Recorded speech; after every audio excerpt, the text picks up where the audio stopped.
Goettler. Close enough. Close enough. And our current regional counselor, Gary Zaleppa. I'm Joe Ricardo. I'm going to be your moderator this evening. So since we can't live stream from the Legion, we'll be recording the session and uploading it onto YouTube. Hopefully sometime tomorrow morning. It takes a couple of hours to load up this evening's session. And we'll post a link on our Focus Notl Facebook page and other pages that are available to you. It'll take a couple of hours to load up the file, so look for the link to be available sometime tomorrow afternoon. And if you know anyone who couldn't make this evening's session, please let them know that they can catch the session on YouTube. Betty Ann James is our IT and camera operator this evening. So candidates, be ready for your close-ups. Now, some news articles and papers refer to the meet and greets as a debate. Let me clear this up, this is not a debate. There will be no direct interaction between candidates. All presentations and answers to questions are to be taken at face value, no rebuttals. It will be up to you, the audience, the voters, to analyze the differences, if any, and use that in deciding whom to vote for. If you were at the 2018 meet and greet sessions, you'll notice some minor variations this evening, or as my Latin teacher used to say, it's going to be the same, only different. All candidates for each position have been invited. We've got 100% turnout expected. In 2018, we couldn't do this. There were over 30 candidates, and due to the process and our own cost constraints, we're a grassroots organization. This time with only 21 candidates running for the 3 positions, we could accommodate everyone, so we're happy to do that, and we're glad that we have such a great turnout. Questions that will go to the candidates were again submitted by the residents, and these questions will form the bulk of the questions that the candidates get. However, we've had so many, and probably that's why you're all here, so many high-profile issues raised by the local media, letters to the editor, and lately third-party advertisers that deal with municipal accommodation tax, development and developer lawsuits, tax increases, migration to a ward system, and of course tourism and its associated impacts on traffic, parking, overcrowding, and the operational costs to residents to maintain the tourist infrastructure.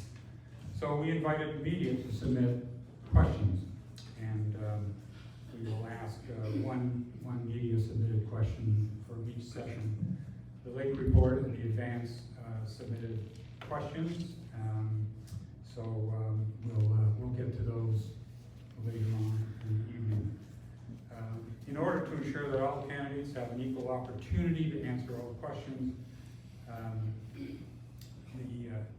we've eliminated any questions that we received that were directed to a specific candidate. So we want to make sure everybody gets to deal with these questions fairly. So we received probably over 50 questions from residents. So that shows a considerable amount of interest. Some of these questions came with very long preambles. Oh, some of you are here then. Okay. I don't have to say any more. So we modified it for the sake of brevity. So you'll hear some of those. Quickly for new residents, and I think you said what, there are about 1,600 new residents this year. And for those of you voting for the first time, just a few points of clarity. The Lord Mayor that we're voting for is the only full-time elected representative. The Lord Mayor has no special powers, unlike the new superpowers that the Premier has given to the mayors of Toronto and Ottawa. And the Lord Mayor, at the end of the day, is only one vote out of 9 at council. And as you know, it takes 5 votes to pass legislation or to declare a break or whatever else goes on in council. So let's get started. I always like to start facilitation sessions with by sharing a quote that's appropriate to the session at hand. So tonight's quote is from William Shakespeare's Macbeth. Don't be like the cat who wanted to fish but was afraid to get his paws wet. I hope you get your paws wet, discussing, debating, sharing what you hear tonight, and let the candidates know what you feel about the issues. Do whatever you can, take a lawn sign, canvas for your candidate, make a donation to the campaign, however you want to get your paws wet. So we'll start with just describing the process here. It's very, very simple. And it's aimed at giving the candidates up to 25 minutes of airtime for you. It's a little bit more than the normal all candidates meetings. So we encourage voters to really pay attention and give your attention to these candidates. Each candidate will have 10 minutes to introduce themselves and present their platform. And again, let me reiterate, this is not a debate. Each candidate will then be allocated 3 minutes to answer the questions that are presented. We hope to get 4 or 5 questions in this evening. All activities will be timed, and a reminder issued when there is 1 minute remaining on the docket for that candidate. Peter Howe is our timekeeper, sitting next to Benny Ham, and he will issue warnings. Okay, so this is the audience participation time to choose the order of speakers. There we go. You look like somebody who could. Pick one, we'll share. Pick one. Yeah. So the first speaker will be Mr. Goettler. Mr. Goettler. There we go. Thank you. Second speaker. Are we speaking from our seats?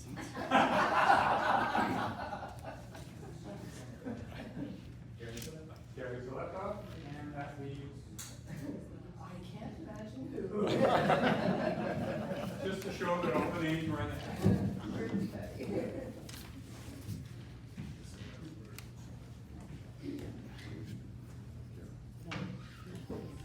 All right, so we've got Vaughn, Gary, and Betty.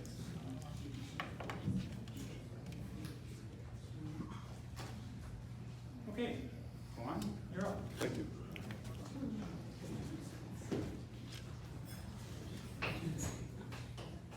Thank you very much, and thank you all for coming here tonight. I have to admit, anybody who knows me or seen me speak before, I don't use these, but in order to do this in 10 minutes, I figured because I'm not always that short on when I talk, I figured I better keep myself organized. So I'll tell you a little bit about myself. I grew up mostly in the Hamilton area, born in Ottawa, lived in southwestern Ontario, grew up in Hamilton. I actually lived for a period of time on Barton Street East, and went to high school there, and I survived to tell about it. So if you know that part of Hamilton, you know, that's kind of a miracle. I attained 3 degrees, 2 from McMaster University and 1 from the University of Toronto. And after completing my MBA, which was my last degree, I worked in basically all facets of the business world before becoming an entrepreneur. That was my passion to do. And I saved up my pennies, and at some point I decided, I'm ready to go out on my own. And it was probably the best decision I'd ever made at that point in my life. I have, since that time, I have started and bought quite a number of businesses, and most recently, we bought 3 companies in 2014, my wife and I, and one of them is a local company here in St. Catharines, Mr. Furnace. One is Boomster in Hamilton, and one is Furnace Man out in Winnipeg. We had about 100 employees and about $15 million in revenue at the time, operating in 3 locations, and me mostly out of my car. And over the next 8 years, we've grown that to over 1,000 employees operating in 5 provinces, and we're over $200 million in revenue today. My point in telling you that is not to suggest necessarily how great I am, it's to say that didn't happen by accident, it happened by a plan. And it was a very carefully focused plan and executed. I sit on the board today at my company still. That's all I do, Zoom meetings, and I'm retired and ready to rock and roll, as I like to say. I never take on, just as a statement of who I am, I never take on anything that I can't commit fully to. And so in taking on the challenge to become Lord Mayor, not only will I give it 100%, but if it requires more than that, I'll find a way to do more than that. So I'd like to talk now about my platform. My platform, number one, and this is not necessarily in rank order, it's just the way that they're going to come out. Number one, I think very important, is to create a functional council and town staff. I described the role of the Lord Mayor as the CEO, and I realize now that the administrative, or the Municipal Act states that the Lord Mayor is essentially the CEO. And that makes me feel good because I'm very comfortable in that space. I would immediately, as the Lord Mayor, develop and manage a team at both council and staff. And I'm not concerned about whether or not I know the council members or the staff, because building a team is when you get jettisoned into a company with, one time I had 1,500 employees. I went into a company, I didn't know anybody in it. And you have to make acquaintances, understand how people work, and understand how to build a team out of that. So bottom line is, as the CEO or the Lord Mayor, the buck has to stop here. We need to set committed targets with firm completion dates for all initiatives. There are far too many unactioned initiatives, in my opinion, that we are dealing with right now. We need to create open and transparent meetings with greater community involvement, fewer in-camera sessions and related activities. And I think that we need to have a town watchdog. And that's, basically an ombudsman, but with teeth. That's why I use the term watchdog, because I thought of the teeth kind of hurt. So, but that watchdog will report on what has been committed and what has been accomplished on what time frame, so that the entire community will know how we're doing. The bottom line is we need to get the job done. Economic and tourism strategy. The town really does require not a plan to have one, but it requires one. A focused economic tourism strategy to define what all stakeholders require from this economic engine. I mean, let's face it, agriculture is the backbone of our economy here. But tourism is the engine that we can rev up or down, depending on how we treat it. And if we listen to our constituents, we can address issues like parking, like traffic, like related noise that are in all our villages from tourism. Tourism doesn't have to be a bad thing, but it has to be managed. We have places, for example, that we can park cars if we find a way to do it. At the hospital, we can go up. Behind the courthouse, we can go up. We've got the firing range. We can go, I don't know if we can go down there from what I understand, because of some of the things that might be in the ground, but we can go up there too. We could have a series of hop-on, hop-off shuttles. We've got to get the cars out of the town.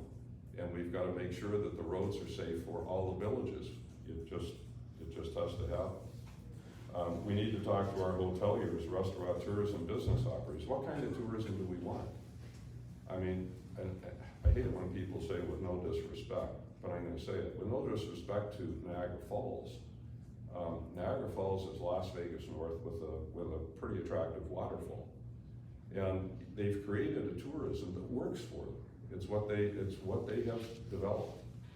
And so that's great, except we've got busloads of people coming in here spending an average of 89 minutes when they come, maybe buying an ice cream cone, taking a picture by the cenotaph. But is that all that we want out of our tourism? We don't have one Relais Chateau hotel, which is, basically I think the highest standard that I know of in the world. We don't have a Michelin star restaurant. There may be plans to start to develop those, but we need to help our restaurateurs, our hoteliers, and our merchants work with us to develop a strategy that is going to bring a different kind of tourism here. And tourism that will stay, spend money, and not just come in and out and clog up the streets with parking.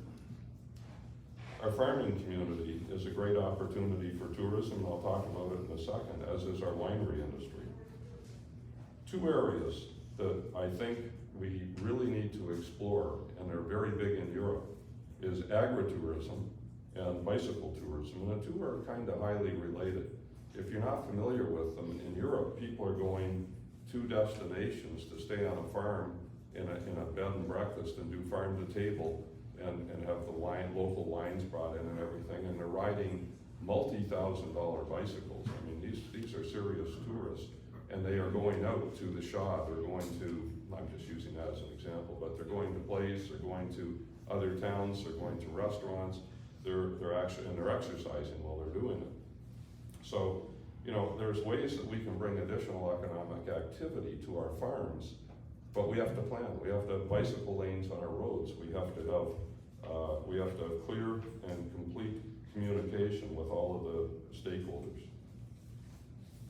Seniors and youth. A community is comprised of all segments of the population. We have, that I can see, we have no focused strategy to have seniors age in place in this town. People, elderly residents, seniors, I happen to be one, have come up to me and said, we're going to be forced out of here between the tax increases that we've had in the last number of years and the fact that we are losing our institutional buildings. The hospital we haven't decided on. Parliament Oaks is up in the air. Seniors are saying we're going to be forced out of here, and if something happens to us, we don't have any place for medical support. So we need to have affordable housing that's geared towards seniors. We also have to have people who look after the seniors and support the tourism industry. That's called youth, young families. So we need to have schools and daycare for young families so that they can afford to live here. People can't afford to buy houses here when they're working at minimum wage. Part of the strategy with upping the standard of tourism to Relais Chateaus and Michelin stars is you can pay people decent wages as well, because you offer the highest standard of service in the world. The other thing we have to have is transportation. So we've got to be able to get people around so that they can come to work, because we have a shortage of staff here when we go to restaurants and other venues. So we must retain our institutional properties for community purposes. We absolutely must retain them. That was it. Okay. So now I know what that sounds like. That went too fast. Gary, you're up. Can you hear? Do you need it louder? I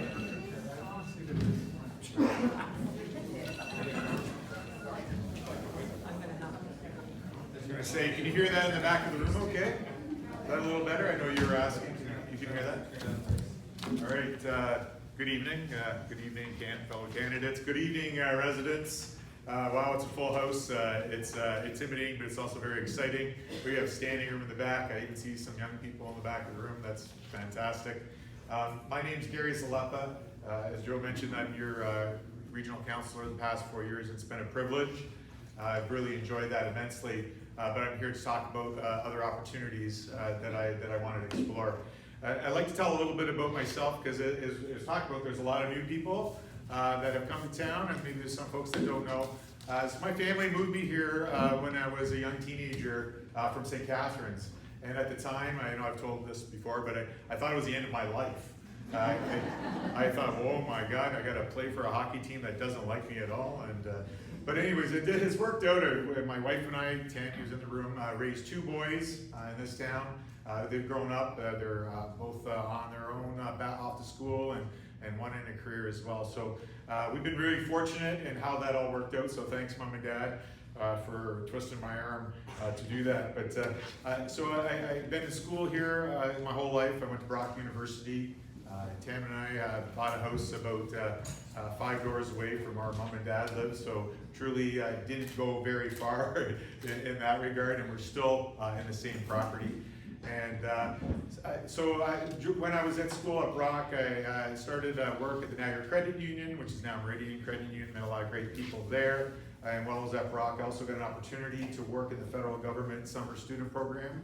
I worked at the Canada Customs Border Services, and so some go, oh no, those guys, right? But it was a great experience to really working with people, and it's in fact where I met Tammy, so I was pretty lucky that way. But I really had a great opportunity to work with the public in a really the intense place, and you learn how to stay calm and try to do the best that you can. After that, as I was still there, I actually started a career in real estate. My whole family had been in real estate, my grandmother, my dad as well, and so I started to trade in real estate, and soon enough I actually left a government job and went right into being self-employed. Dad and I ran a real estate practice on Queen Street for over 25 years, and I've helped many people determine that this is the place that they should play out their better parts of their life. And I've enjoyed a lot of time with people to show the benefits of the town and show them all around that I think the things that are important to me. And so I think that helps me connect and root with the town. In my career, I've had an opportunity to grow into executive roles. I got recruited into a large corporate firm in Toronto. I did work there for 4 years. It was a great experience, and it led to another opportunity, which is what I've been doing now for the past 7 years. I work corporately for a national real estate company. I get the opportunity to work from home. It's been 7 years. I worked at home before everybody else wanted to work at home. And this has given me the opportunity to do the work at the region, and now I feel that I have the opportunity to do the work as the mayor in town. So other things that I think are important to my background is my journey through organized real estate. I had an opportunity to be involved with many boards. I learned a lot about governance, a lot of things that at the time I thought I didn't really want to know about. But that really understood to me the role of leadership and the role of the staff and operation and policy and governance. And I think that's really important. That's really aided me and informed me in the work that I've done on municipal councils. I've been lucky enough to serve this community as a municipal councilor for 6 years. During that time, that was from 2008 to 2014. And during that time, I was on the opportunity to be on many committees. I was chair of planning committee. I was on the municipal heritage committee for 4 years. I also chaired the urban design committee. And I say that because that really brought to me a deep understanding of how municipal government must function and how to get things done in the municipal world. And I think it's really important because if you enter into the world of the municipal government and you're not really sure how to navigate around, I don't think we want to be using that time as the chance to get your mayor up to speed. And so I really believe strongly that's why I'm running. I feel I had the opportunity to help my community out and bring all of the things that I've learned through my career and the other experience to play to help. Some of the priorities that I feel that I'd like to explore, I see as opportunities as the mayor. And I want to talk a little bit about the role of mayor. So I really want to take the opportunity to take the leadership skills that I've earned, I've developed over this 30-year journey of mine, professionally and in municipal work, to help lead this council, the future council. And I can't help but think my style that I've exhibited over 30 years is all about collaboration and it's teamwork. And we need to, the people that get elected, and many of them are in the room here, and kudos to you for putting your name on a ballot. It's not an easy thing. I want to help get you started. We're going to start with some robust training and how to move things in meetings, how to make motions, how to have chair meetings. I think these are things that are really important to help you.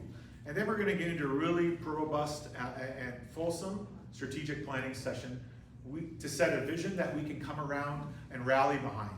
And we're going to have differences of opinions on things that we want in our town, but the vision that we have to set in the strategic plan is really important. That's going to help guide council.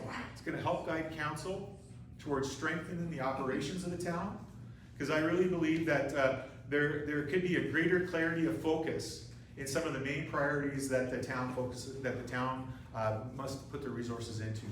We can't be dealing with everything. 150 priorities, those aren't priorities. We really have to have 4 with a clear path to action, what has to be done, and followed up and reported back to council on a regular basis. I think that we can do that and help really move us towards fiscal sustainability. We've heard comments from the council that the budget is not sustainable. That's alarming. And I really think we need to help build the team and get that towards sustainability. The last thing I want to just touch on is my remarks for this is I really think that we need as a community and all our villages across Niagara Lake, we need to help determine what is going to be acceptable for the growth that we're experiencing.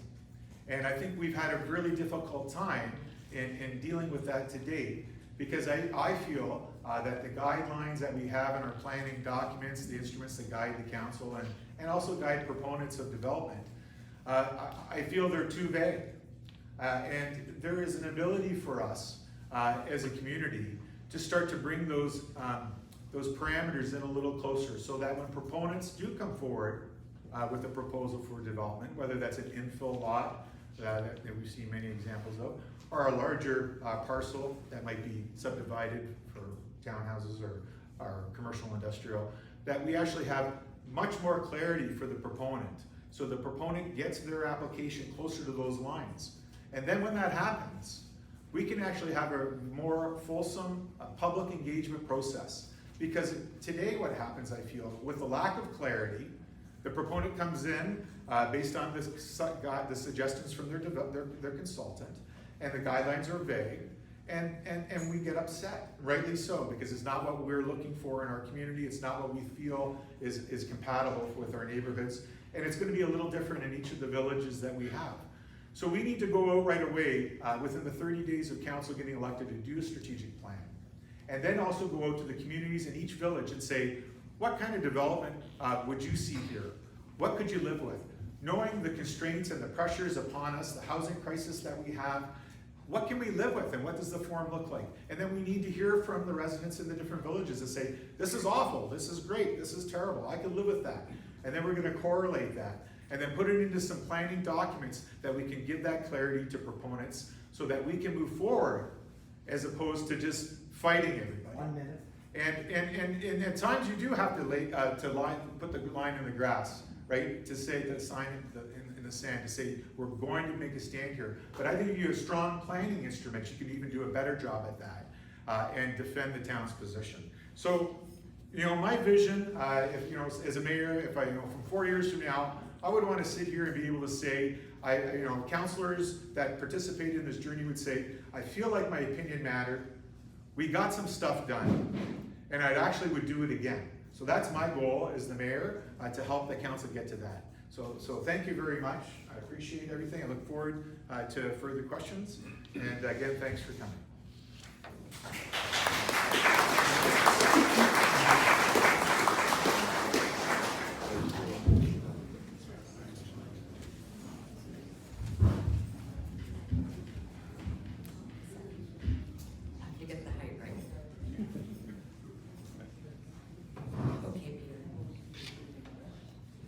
Hello, Niagara on the Lake. Betty Disero here. I want to thank Notl for having us here this evening, and I want to thank everyone for being here.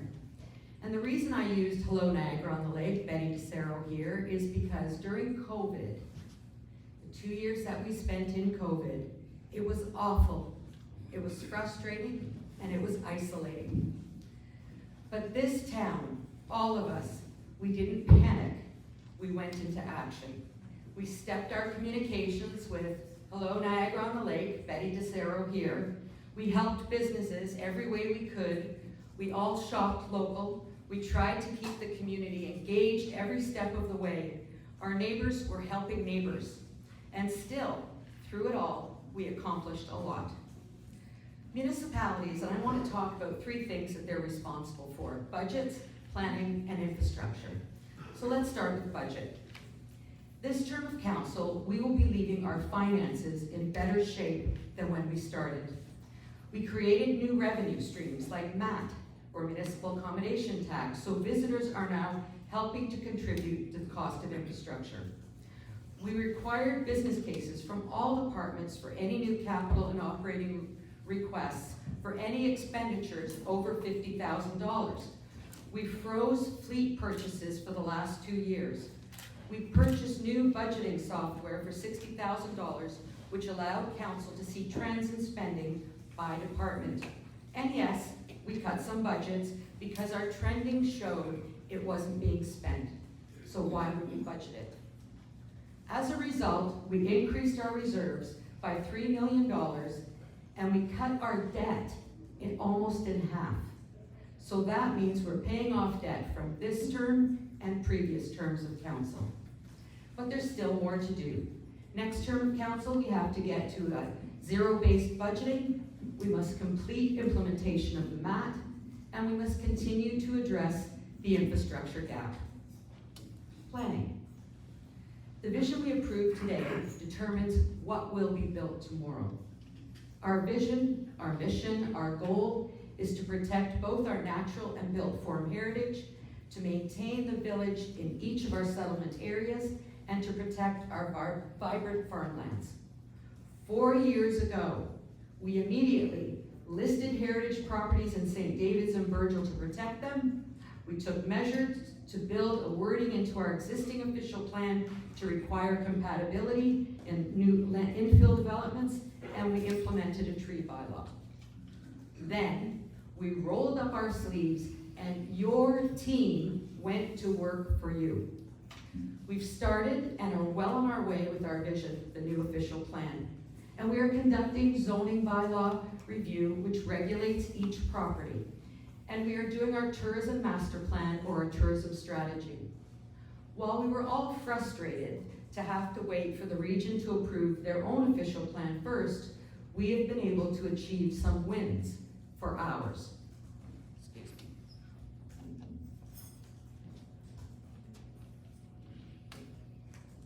Working with the Ag Committee, the NPCA, and the region, I have been able to end the 20-year debate between watersheds and man-made ditches. This new mapping, agreed to by all, will be dropped into our new official plan.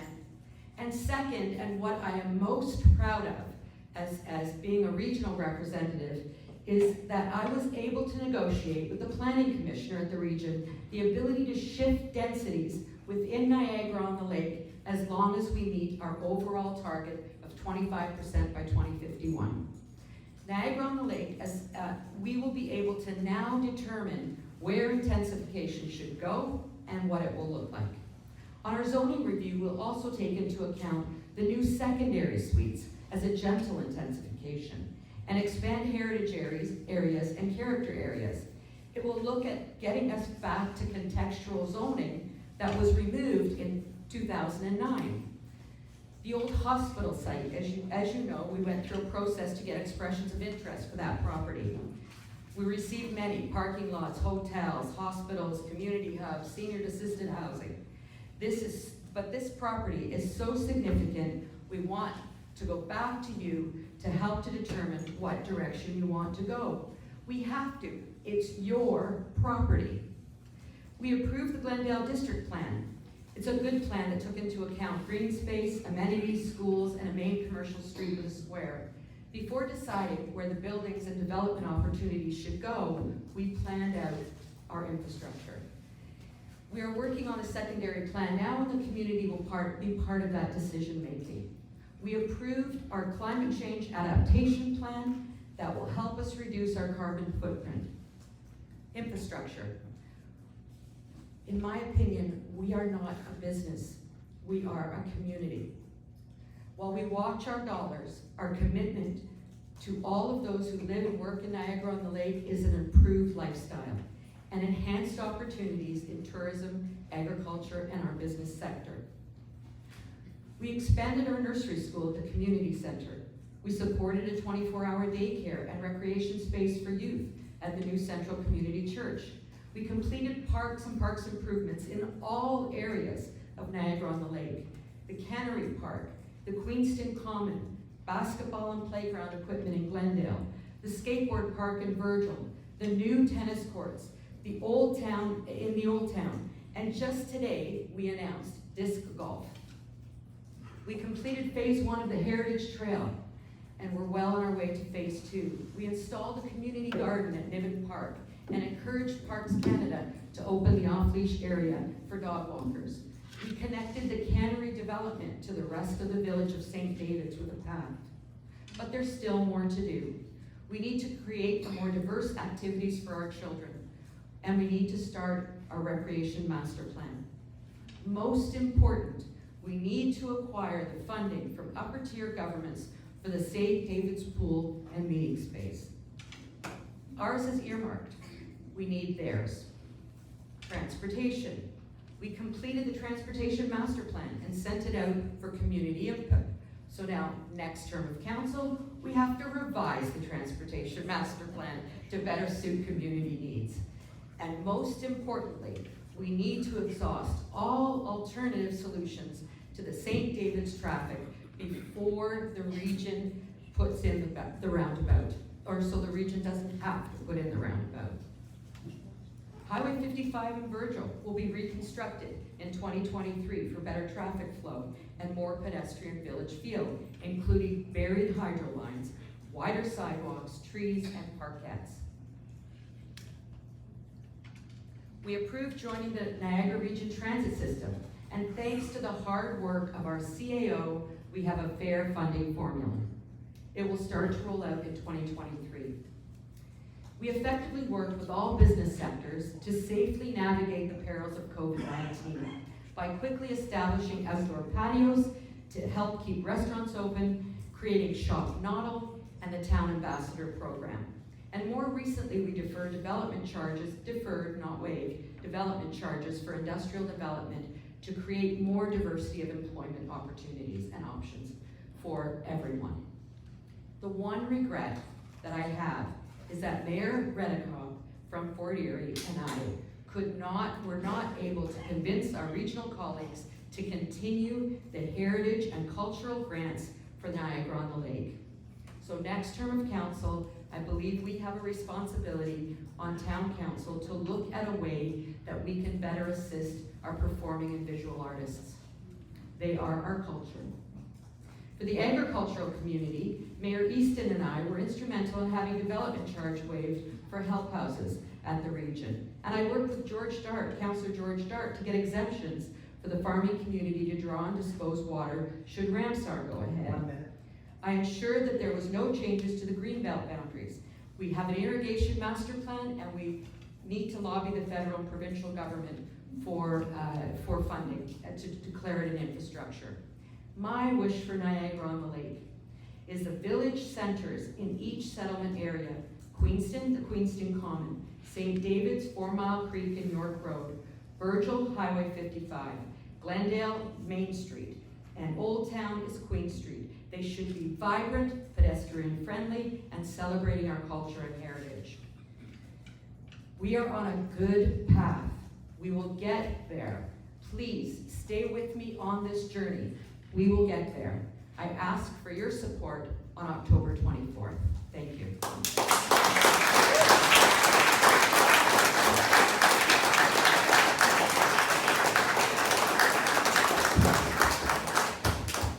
Thank you, candidates. Excellent, excellent. It's almost like I heard your speeches beforehand when I made up the list of questions and chose who we grouped together. So, as I said, we received over 50 questions from residents. Thank you all for your submissions. We don't allow questions from the floor, and in the interest of privacy, we do not announce the name of the person submitting the question. So we should have time for, as I said, 3 or 4 resident questions and then the 1 question from the media representative. So let's see. Vaughn went first. So Gary, you're going to get the first. You're going to get to start the questions. Okay, thank you. So the first one, and this is one where I had to abridge the preamble. The Glendale Niagara District Plan was approved by Niagara Region in September 2020. According to the plan, an estimated total population at build-out could be approximately 15,000 residents and 7,500 jobs. As such, Glendale is about to experience unprecedented and significant development to potentially becoming the most populous community in Niagara-on-the-Lake. Would each candidate please express their desires and goals and vision for this emerging community, as well as how this level of growth will be managed in the best interests of the town and its residents? So 2 minutes, is that the? 3 minutes. 3 minutes, okay. I'm gonna stand. Okay, thank you for the question. So the Glendale District Plan, it is a huge opportunity. I know the mayor and myself worked tirelessly with the group of stakeholders to move that district plan to get forward. The next most important step for that area, Glendale, to be detailed is the town to get involved in preparing the secondary plan that's now necessary to actually fill in the details. And that's important because Glendale holds the key to making sure that we can ensure that development occurs where we want it to happen in a way that's going to be respectful for our communities. And so what does that mean? So the district plan has identified nodes of area for development, hospitality, residential, retail, and now the secondary plan that the council is going to have to detail in the next term is going to have to start to put some form to that. What do the buildings look like? What type of form is the council and community looking for? What's going to be the height of some of the buildings in different spots? How's the housing going to relate to all that? And then that's going to help us determine what the density is going to be in that area. And if we do not get that right, then we're going to see pressure on the other villages in our town. So I think it's tremendously important that we follow the work that the region helped us with to ensure that we work out Glendale properly. Now, the secondary plan has to be tied into what the new council's vision for the community is going to be. And when you come over that skyway and you see the green that is Niagara on the Lake, I think it's important that we show that the Glendale area can contain the development we have, make sure that we get the key transportation pieces in there. Those are in the district plan, but we have to detail that in the secondary plan. Because it's taking pressure off the transportation and the number of cars coming to our town, Glendale is going to be a big hub for that. So that's how I see how we can move forward with that. I look forward to being part of that conversation to do that. And I thank you for the question.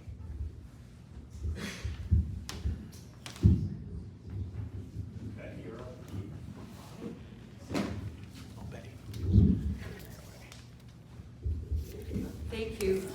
I have always believed that Glendale is a very important part of our community, and always really hated the divide, Queen Street, dividing the north and the south of Glendale from the rest of Niagara-on-the-Lake. So when the diverging diamond was coming forward and they were talking about that, the town added some extra money just to create better walking paths across the highway to connect it and create a pedestrian way that was more pleasant for people to walk, bike lanes that people could ride on, and also make a gateway into the rest of Niagara-on-the-Lake as people come in from the Queenie. The district plan we worked on really hard. I love the way that plan was done. It was different from past planning processes that I had been part of in previous times. What they did was they took all the green space, the Heritage UNESCO Biosphere is in Niagara-on-the-Green. It has a significant natural beauty to it and uniqueness that people around the world look at. So Glendale is very important to Niagara-on-the-Lake. And when we did our planning, what we did was we looked at, okay, what do we want to save? The biosphere, the green spaces. Let's take the seaway lands and make it a 60-acre eco park. What do we want people to, where do we want them to walk or gather? So we decided that a main street was very important with a public square so people can congregate and have a village to it with cafes and bike lanes. And then we decided, okay, where are we going to put the buildings? And where do we put things that are going to create jobs and create homes for people? It will be the town last night asked the region to work with us and create an agreement with the region that they will not make decisions out there unless we have an agreement between the town and the region on those changes.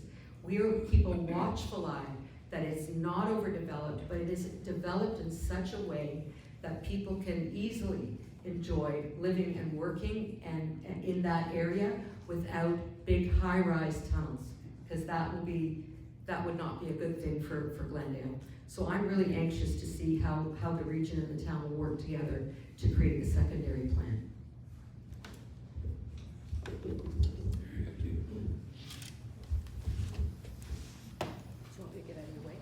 I can flip notes.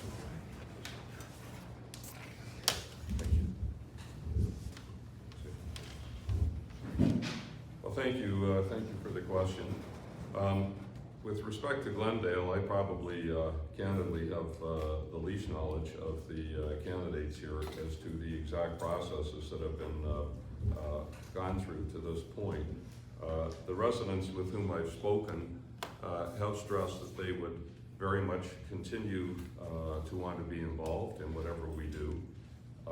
There is a desire to have a downtown with, I think, residential places above stores. So much like we have in Old Town and Niagara-on-the-Lake, where you can have apartments above stores, so that people can have a healthy downtown, if you want to call it. I think we do need a contextual development. There's a great concern that I think a lot of Glendale residents are expressing that they are worried that we see in parts of Niagara-on-the-Lake, we see Glendale as a dumping ground for densification. And they're very worried about high rises and related development. So again, I think that we have to be very careful to listen to the residents and make sure that we don't fall into that. Schools go without saying. And the other part that my feedback was we have to be very focused on what I'll call human transit as opposed to vehicle transit. Bicycle paths, walking paths, and ensuring that people can get to and from safely. So that's my extent from speaking with the residents in Glendale. Thank you. All right, let's see, the sequence for the next question will be Betty, Vaughn, and then Gary. And question number 2, again, something all the candidates hit on. Niagara-on-the-Lake staff has said that anticipated municipal accommodation tax revenue in 2023 will be approximately $1 million. Given that town residents currently pay taxes to support approximately $1 million of tourism operating costs, how do you propose to spend $1 million in that revenue in 2023? And revenues grow to over $3 million as per staff report CS 20001.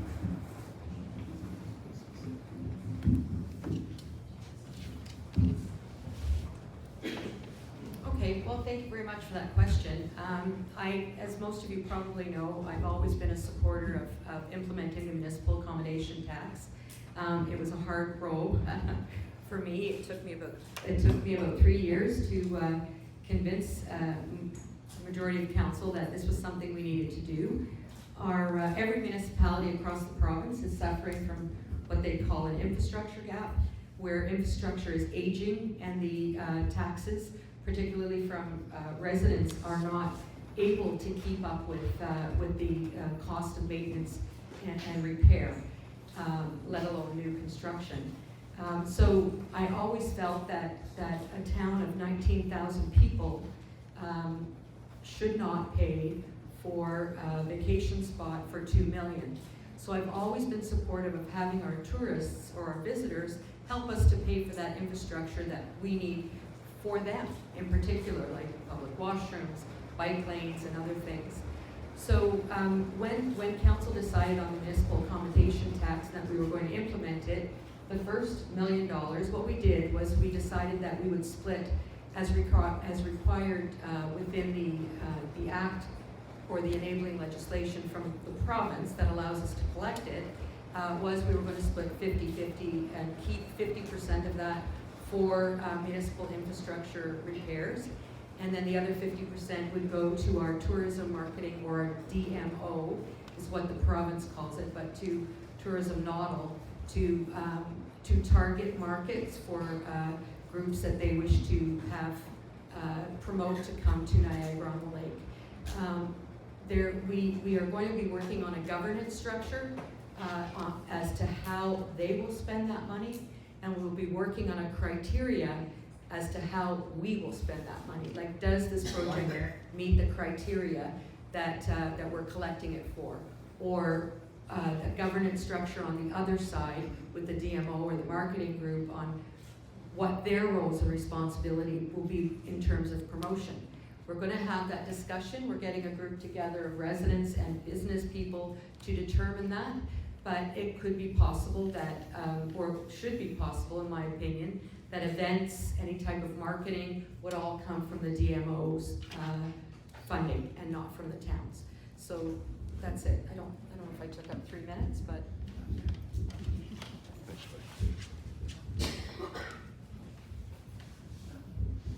Well, for me, the map tax is kind of a mixed bag. You know, the question for me is, you know, whether it really should be in place, and if in fact we're going to have it, should it be in the hands of government, or should it be administered by those who actually know and understand their business, which are the operators of tourism activities such as restaurants, hotels, and others. So I'm not sure that you know, I sometimes see whether it's municipal, you know, provincial or regional or federal, I sometimes see government as a black hole into which funds go, and then we have a hard time accounting for where they ultimately wind up. So you know, I think if I were to look at us as a town, and I were to look at all of our hotels, let's say, and say which one of us really understands and knows our business best with respect to tourism, I would have the hotels administer it and have to report to us what they're doing, but I'd at least have them administer it. I don't see it as a tourist-friendly tax. I'm not saying that I couldn't be convinced otherwise, but I think it has to go to the right ends. And again, back to what I said earlier, we need to target the type of tourism we want. I don't think that we want to necessarily target busloads of people who are here for 89 minutes, because they're the ones who destroy our infrastructure. So I think there's more debate that needs to go on over the map tax and how it's used. Thank you. Thanks. So on this issue, I've actually gone out and talked to the stakeholders in the business and the members of the community about the tax. And I'm supportive of it, so I will say that. I'm not looking to pull it back or anything. I think that there's been a good meeting of the minds with industry and government. I just think what they've done wrong is they got the process wrong. So I want to speak a little bit about that. There's two things here, because there will be a freeing up of municipal funding when there's funding that comes from this tax. So there's excess monies coming into the levy. I think the first question is, what is government going to do with the extra money? Is that money that should be returned to the, basically not, you're not going to get a check in the mail, but are we going to be saying there'll be less collected or less needed of the levy for the 2023 budget? I think there's a really strong conversation that has to be had about that, because I really believe that when there's assessment creep, I call it, when government just kind of creeps ahead and keeps what they had, I don't like it. So that's the first thing, because there was a mention of $1 million. So there's $1 million of the levy of your taxes that now are not going to be needed to do some of the things the town was doing before. So that's good, but let's not just put it back in the levy. The second thing is, we really need to sit down with the stakeholders who I've spoken to. They want to engage. They want to know, what is the plan to spend the money? And I just think collecting the money in advance and not really having a plan, and I think I heard, well, we're going to work on the governance and we're going to work on the criteria. Well, maybe get that done first. So that's how I would approach it. I would really, and the stakeholders want to do that. So it's a positive. Let's make it a positive, and I think we can use it to benefit the community by working collaboratively through the process. Thank you. I love these self-managed work teams. In 2018, we had to actually pass the mic around ourselves. So far, so good. So far, so good, yeah. Okay, the next question goes to Vaughn, Gary, and Betty. If elected, do you support moving away from the present at-large system of electing our council members to a ward system and having the legalities, etc., in place to make this the last at-large election in Niagara-on-the-Lake? Thank you. It was interesting, when I first declared my candidacy, the first thing I did was go out and meet with people from the farm community, because I realized how important everybody is, and particularly the people who've been here for generations and have a job that is different than Old Town. And it's kind of interesting how Old Town seems to occupy the focus of everybody's attention. And yet we have this vibrant and critical farming community. So when I spoke to the farming community, I was talking to them about how they would look at an implementation. Excuse me just for a second. I apologize. Maybe I just have a quick glass of water there. Sorry.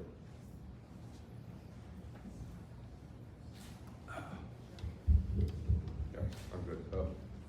Could you do me a favor and just repeat the question real quick again? Sorry. Sure. If elected, do you support moving away from the present at-large system? Yep. No, good. I just kind of was a touch dizzy there for a second. No worries. And so the one individual who's a very prominent member of our farming community said to me, "What do you think of a ward system?" And I said to him, I would not be supportive of a ward system, and I gave him a bunch of reasons why. And then I began to get to know our community better and research more about the individual areas and the needs of each area. And I actually shifted over the time that I've been running, and I have moved to where I actually think now that a ward system would be very beneficial for our community, because I think we need people not to represent Virgil, who are all from Old Town, or Glendale all from Old Town. I mean, it's kind of like Toronto. It's not the center of the universe. It's extremely important, but it's not the center of the universe. So I have shifted, and I would support a ward system. So, thank you.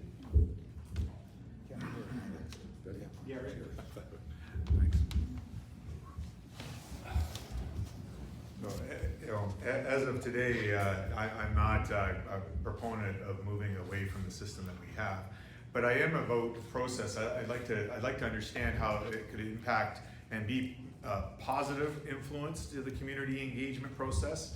I am worried about voter engagement, voter turnout, and you know, the full room here, there's not a lot of apathy in that tonight. But I am concerned. The voter turnout is still a weak number, and if it can be showed to me that a more representative process by geography is going to engage better with people and work for people better, you know, my mind's open to that. But at this point, it's not. I don't feel that way. I've had 6 years on council, and I've always felt I was able to represent residents who approach me on any matter that they have, whether they're in Queenston, Glendale, Virgil, Old Town, or in the agricultural community or business, grower, you name it. So I'm pretty comfortable with that at this point, but I would be open to having a properly reviewed process that's well informed, so that council can take a look at it, debate it, discuss it, and perhaps put it out to the community for the thoughts and feedback on that, and then we can collectively make a decision on how to move forward.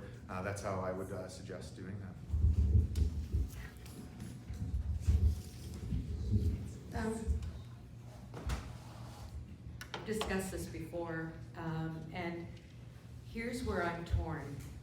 There's no question in my mind that it would be more efficient and effective if everyone knew who their counselor was and could call that counselor or two and say, this is what I need, can you help me through?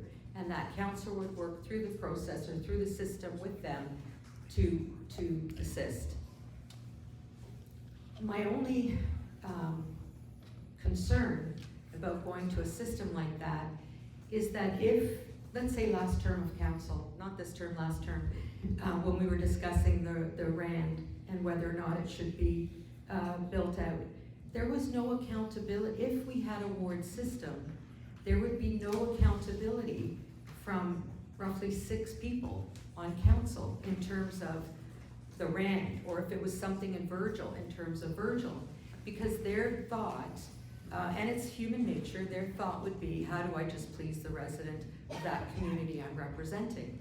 So if we did have a ward system, I believe the RAND Hotel would be up today.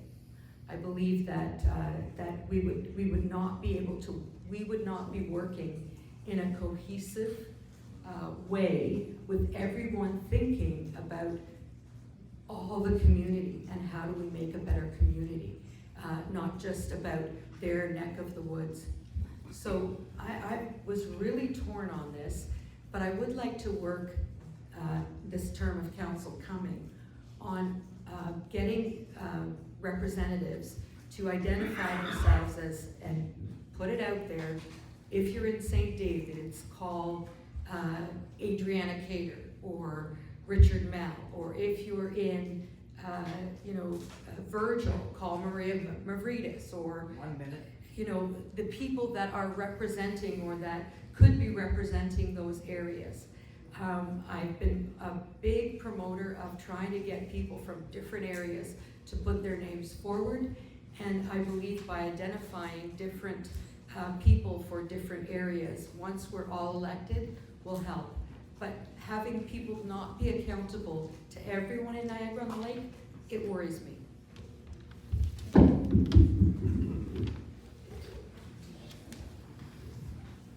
All right, we have half an hour left.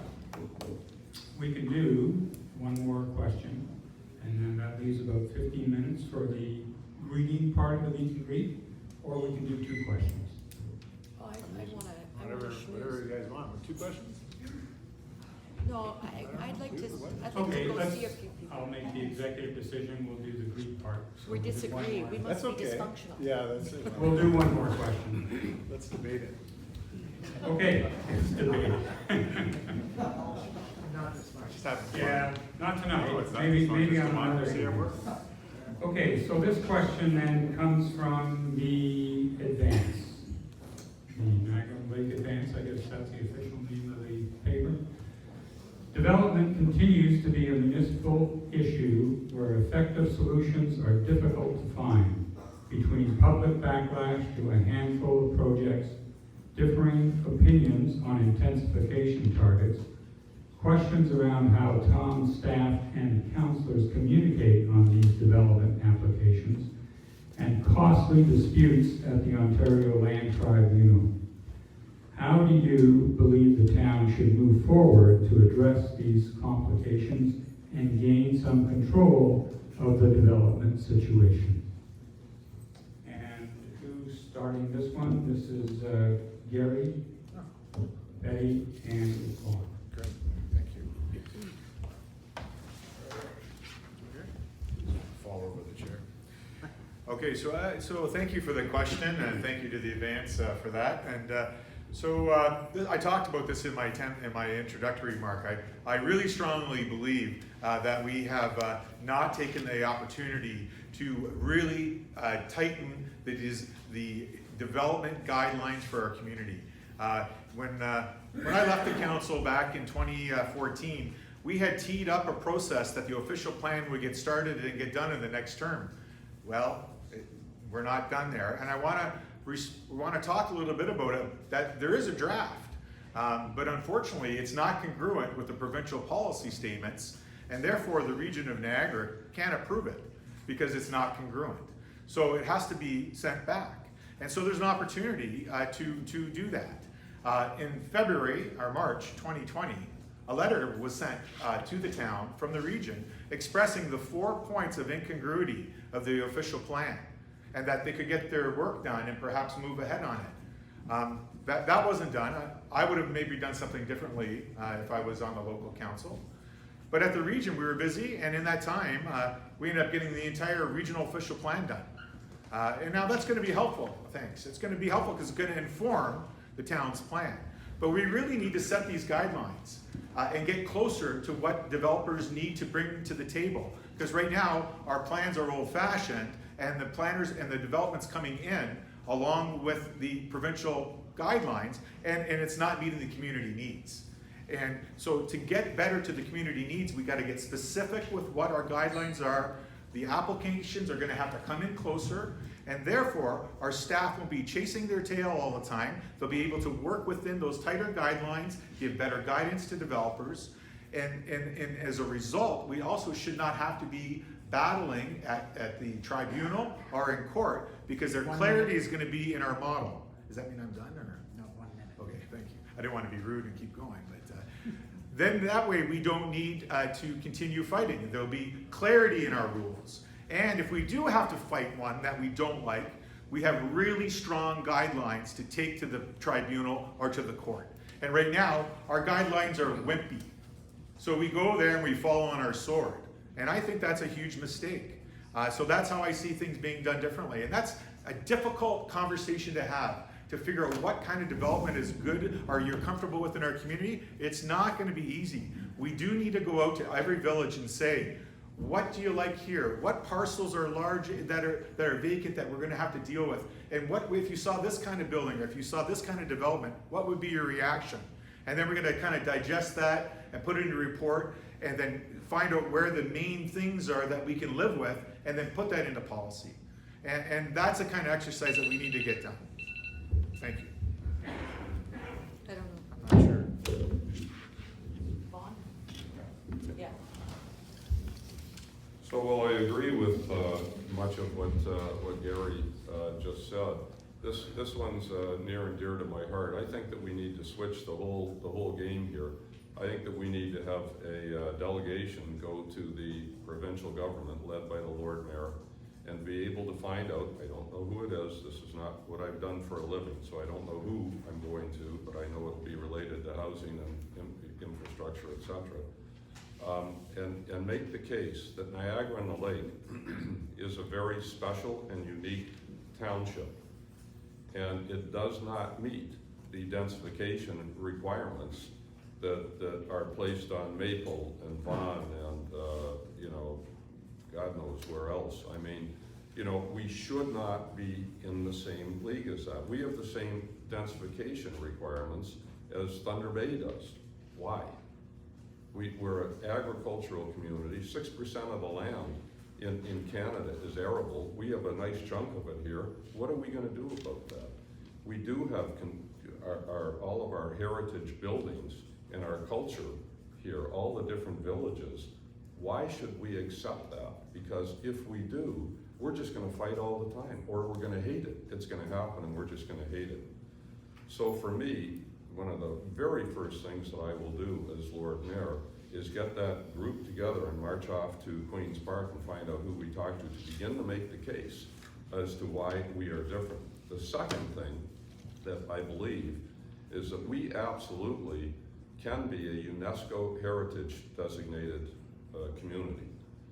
And you know, that there's one, the Rideau Canal is a UNESCO heritage site. There's 3 of them. I thought there were 5, but I can't find the other 2. There's 3 of them in Nova Scotia. And that is also supported by the federal government when you gain that. And that gives you also an opportunity to fight the tremendous infill pressures that are being put upon us. So I think we need to think outside the box and not try to figure out how to fight within the system, but how to fight the system when it's wrong. And so I've never lost a fight that I didn't start, and so I think we need to start this fight. So, you know, that's what you'll get in me as your Lord Mayor. Thank you. Thank you. Okay, so to Councillor Zaleppa's point, we did do a zoning bylaw. We got it complete in 2019. We sent it off to the region, and the region said, okay, we're gonna work through it with you. And I mentioned earlier, there was 2 major issues that we knew were going to be issues when we sent it. One was about the agricultural land, and the second was about densities, and us not having to put in the same densities and the 25% or 50% that other municipalities in the area were wanting. You know, the region said, no, you have to wait till we're done, but you can work on it with us. I did not see my colleague, Councillor Zaleppa, in the rooms with me when I was negotiating and arguing with the region for the change in those mappings. I did not see my colleague, Councillor Zaleppa, in the room with me when I was talking to the Commissioner about allowing us to shift densities in Niagara on the Lake and lowering our density targets to 25%. And I want to tell my colleague, Councillor Zaleppa, that in fact you can't just come up with design guidelines and say this is going to be it. There are laws that we have to follow, and the laws in the Planning Act state that you need to have the official plan done.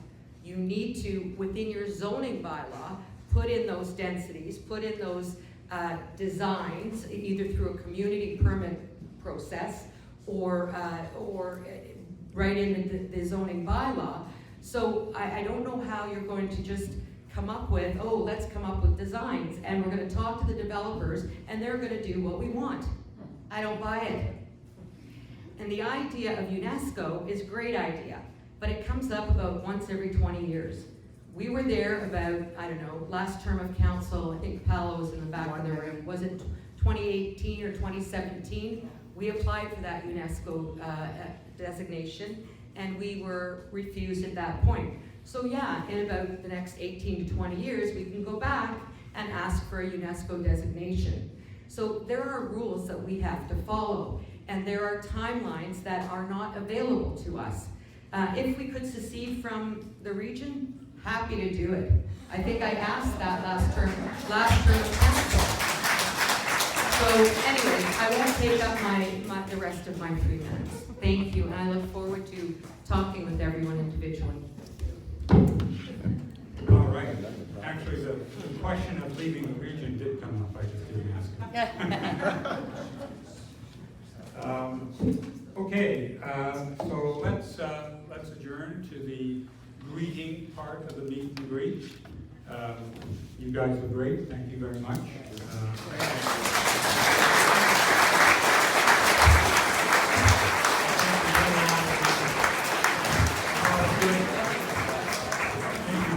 Good policy discussion this evening. So, go ahead. Sorry, folks. Hello.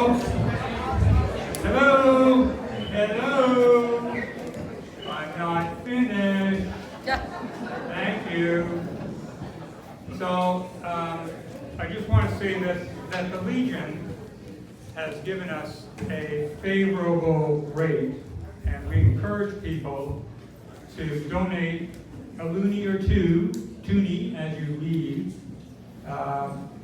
and it goes to the Legion in recognition of their civic contribution to this whole election process. There'll be a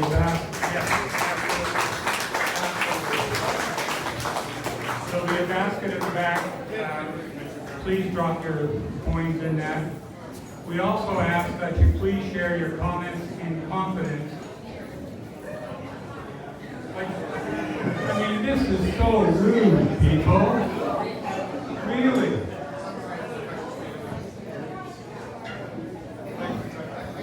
I thought we were all adults in this room. Apparently, some of us are not. Anyway, for those of you that are still listening, we ask that you share your comments in confidence about this evening.